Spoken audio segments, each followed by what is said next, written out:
Hi friends, welcome to my channel. और आज मैं आपके लिए एक्टोपिक प्रेगनेंसी पर एनसीपी लेकर आई हूँ, जो कि रिक्वेस्ट मुझे की थी हमारे एक व्यूवर ने। तो इसलिए मेरे पास ये था, तो मैं इसे अपलोड कर रही हूँ। तो जैसे कि एज यू ऑल नो कि आइडेंटिफिकेशन डाटा ही सबसे पहले हमें लिखना होता है पेशेंट का। ये सब तो आप इजीली लिख लोगे, बट इसमें चीफ कंप्लेंट्स नहीं है, तो आपको चीफ कंप्लेंट्स भी पेशेंट की लिखनी है। जैसे कि जब एक्टोपिक प्रेगनेंसी होती है उसमें लोअर अब्डोमेन में पेन होता है, ये हो गया एक। उसमें नोज़िया भी होता है पेशेंट को, एंड ब्लीडिंग होती है पर वेजाइना। तो आप ये भी लिख दो, और कितने दिन से हुआ है, 5 डेज़, मान लीजिए 5 डेज़ से हुआ या फिर 7 डेज़, कुछ भी आप लिख सकते हो। जितने भी दिन से आपके पेशेंट को प्रॉब्लम है वो आपको लिखना है चीफ कंप्लेंट्स में, ठीक है। ये चीफ कंप्लेंट्स है। एंड साथ ही आपको ये भी पता होना चाहिए कि एक्टोपिक प्रेगनेंसी होता क्या है। आपको अपने पेशेंट का इंट्रोडक्शन भी देना है यहाँ पे। माई पेशेंट नेम इज़, जो भी पेशेंट का नाम है, उनका एज, और she is suffering from ectopic pregnancy, बस इतना बहुत है। उनका सोशियो इकोनॉमिक डाटा आप लिख सकते हो। बाकी जो ये चीज़ होती है, ये आप चाहे तो स्किप कर दो। Name of family members, relationship, ये थोड़ा आपके एनसीपी को बड़ा बना देता है। आप डायरेक्ट फैमिली ट्री बना सकते हो। और पास्ट प्रेजेंट हिस्ट्री तो आपको लिखना ही है पेशेंट का। तो ये देखो, ये पेशेंट का फैमिली ट्री है। और ये जो होता है ये कीज़ होता है, ये भी आपको लिखना है अट्रैक्टिव बनाने के लिए अपने एनसीपी को, कि कीज़ है ये। ज़्यादा सफाई से नहीं बना हुआ है एनसीपी, पुराना है, मेरा ही बना हुआ है, ये जल्दी जल्दी बनाया था। ये है फैमिली मेडिकल हिस्ट्री, की पेशेंट की फैमिली मेडिकल हिस्ट्री क्या थी। तो आप लिखोगे कि अगर कोई प्रॉब्लम थी, कम्युनिकेबल या फिर साइकोलॉजिकल प्रॉब्लम थी, तो लिखना है। वरना आप कुछ मत लिखो कि no any disease not significant, या फिर आप ऐसे लिखो कि all the members of the family are healthy, बस इतना बहुत है। पर्सनल हिस्ट्री आपको पेशेंट की लिखनी है, ठीक है। उनका लाइक डिसलाइक भी लिख सकते हो। पेशेंट स्मोकर, अल्कोहलिक है तो वो भी आपको लिख देना है। बट ये तो गायनेकोलॉजी का एनसीपी है, तो इसमें इतना ज़रूरत नहीं है। आप मेंस्ट्रुएशन हिस्ट्री पेशेंट की यहाँ पर लिखी हुई है, देखिए। पर्सनल हिस्ट्री में वैसे तो पेशेंट का लाइक डिसलाइक वो सब चीज़ें आती हैं, और नॉन वेजिटेरियन वेजिटेरियन वो भी पर्सनल हिस्ट्री में आता है। एंड मैरिटल हिस्ट्री पेशेंट की, वो आपको जब भी उनका एज मैरिज हुई है वो लिख देना है। कितने उनके पास चिल्ड्रन हैं वो आपको लिखना है। फिर पास्ट मेडिकल और सर्जिकल हिस्ट्री पेशेंट की क्या रही है वो आप बताओगे। सर्जरी नहीं हुई थी पेशेंट की तो नहीं लिख देना है। प्रेजेंट पेशेंट को क्या प्रॉब्लम है, तो देखो यहाँ पे बताया गया है कि इन प्रेजेंट डॉक्टर प्रिस्क्राइब और रिकमेंडेड, एमटीपी के लिए रिकमेंडेड किया है उनको, for the patient further complication. उसके बाद ऑब्स्टेटिकल हिस्ट्री हम लिखेंगे, बिकॉज ये मैटरनल नर्सिंग के अंडर सब्जेक्ट टॉपिक आता है, तो मैं इसमें ऑब्स्टेटिकल हिस्ट्री तो आएगा ही। और एट प्रेजेंट पेशेंट की क्या ऑब्स्टेटिकल हिस्ट्री है वो आपको लिख देना है, कि in present time patient in is है, ये इसमें काफ़ी मिस्टेक्स हैं। Is suffering from abdominal pain, leg cramps due to ectopic pregnancy. उसके बाद इन्वेस्टिगेशन, ये आप पेशेंट की फ़ाइल से भी देख सकते हो। अगर पेशेंट आपको एक्टोपिक प्रेगनेंसी का मिला है तो उनकी फ़ाइल में आपको इजीली इन्वेस्टिगेशंस मिल जाएगा। और आपको मेडिकेशन, यस मेडिकेशन में दिया ही नहीं है, मेडिकेशन का कॉलम भी बनाना है। ये तो मैं भूल ही गई थी, इसमें लिखा ही नहीं है, आपको लिख देनी है मेडिकेशन। जैसे कि पैरासीटामोल आप लिख दो पेन के लिए, और पेंटॉप लिख दो आप, पेंटॉप तो दे ही देते हैं। ओडी आपको लिख देना है 40 mg की। पैरासीटामोल लिख दो 500, या फिर 650 mg की आप लिख दो। और आप आईवी फ्लूइड्स लिख दो।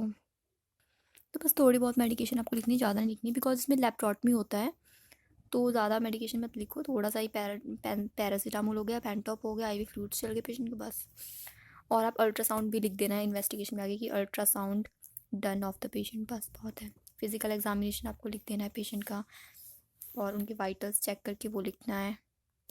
उसके बाद ये फिजिकल एग्जामिनेशन यहाँ पे हमारा आ जाता है हेड, फेस, स्किन, आइज।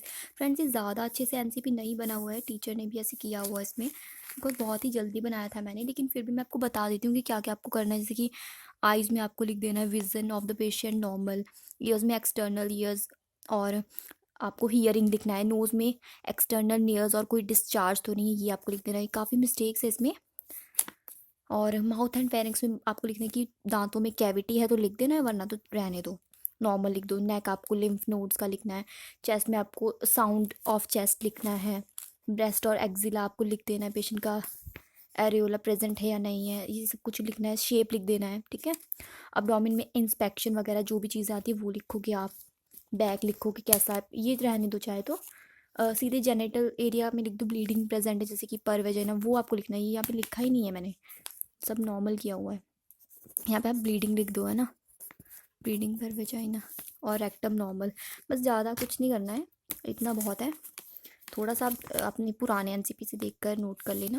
उसके बाद हमारे नर्सिंग डायग्नोसिस शुरू हो जाते हैं यहाँ पे। जैसे कि अक्यूट पेन होता है पेशेंट को, उसमें पेन की प्रॉब्लम है, तो पहला डायग्नोस हमारा बन गया रिलेटेड टू एक्टोपिक प्रेगनेंसी और rupture and bleeding into the peritoneal cavity, ठीक है। ये रिलेटेड टू पहला ये हो गया।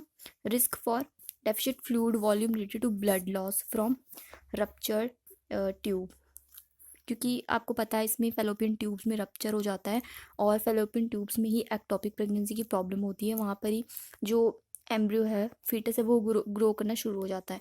ये वाला कट कर देना, ये पता नहीं क्या लिखा है। उसके बाद डिस्टर्ब स्लीपिंग पैटर्न तो होगा ही, क्योंकि पेशेंट को पेन हो रहा है और वो हॉस्पिटलाइजेशन है, पेशेंट हॉस्पिटलाइज्ड है, इसलिए।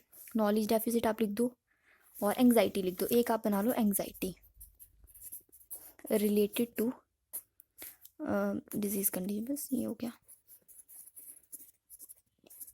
ये तो सब में आप ऐड कर सकते हो, ये बाकी जो मेन है वो तो पेन का ही बनेगा इसमें, क्योंकि पेशेंट को पेन है। ये देखिए यहाँ पे एक्सप्लेनेशन मैंने कर दी है, ये तो आप समझ जाएंगे इजीली। इसमें कुछ भी मुश्किल नहीं है कि सब्जेक्टिव डाटा पेशेंट का क्या है और क्या सिस्टर ने ऑब्जर्व किया, ठीक है। और एक्यूट पेन आपको थोड़ा सा क्वालिटी इंक्रीज़ कर लेना है, ठीक है। क्वालिटी इंक्रीज़ कर लो ताकि आपको सब कुछ क्लियर दिखे। यहाँ पर अनाल्जेसिक्स पेशेंट को दे दी उनका पेन को रिलीव करने के लिए। ये हीटिंग है।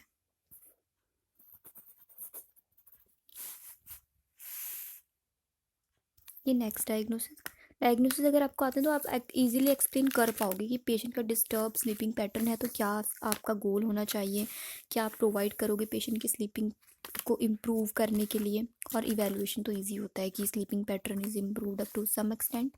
सब्जेक्टिव ऑब्जेक्टिव डाटा भी आपको खुद से बना लेना होता है, इसमें ज़्यादा मुश्किल होता है। जो भी पेशेंट आपको बताता है बस आपको लिख देना है कि डिफ़िकल्टी उनको सोने में हो रही है, I am disturb, area to noise environment, पता नहीं मैंने कुछ इसमें सेंटेंस भी उल्टी सीधी लिखी। ये थोड़ा सा आप करेक्शन कर लेना फ्रेंड्स, मैंने सेंटेंस पता नहीं कैसे बनाए हुए हैं, मुझे समझ ही नहीं आ रहा क्या लिखा है मैंने।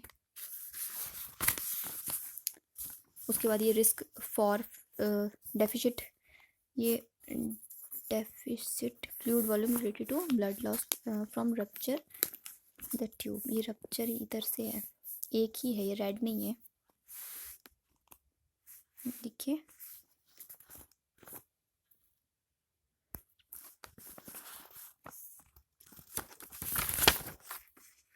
उसके बाद लास्ट में हम हेल्थ एजुकेशन पेशेंट को देंगे, इसमें तो कोई डिफ़िकल्टी नहीं आएगी, आप अपने आप भी बना सकते हो हेल्थ एजुकेशन।